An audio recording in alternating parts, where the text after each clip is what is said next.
আজকে তোমরা দেখছো, সারা পৃথিবী দেখছে, একজন 33 বছর বয়সের যুবক, এই যুবক ইমানদার ছিল।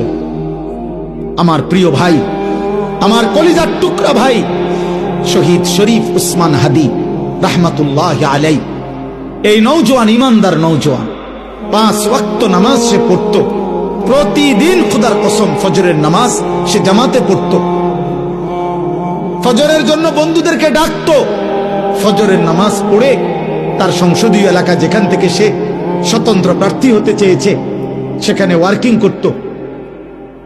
যেদিন গুলিবিদ্ধ হয়েছে সেদিন তো সে জুমার নামাজ পড়ে আল্লাহকে সেজদা দিয়ে মসজিদ থেকে বাইর হয়েছে।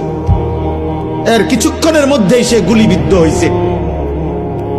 সে হাফেজে কোরআন ছিল, তার বাবা আলেম ছিলেন, তার বড় ভাই আলেম, সে মাদ্রাসার ছাত্র ছিল, সে আল্লাহকে ভালোবাসতো, পাক্কা ইমানদার ছিল।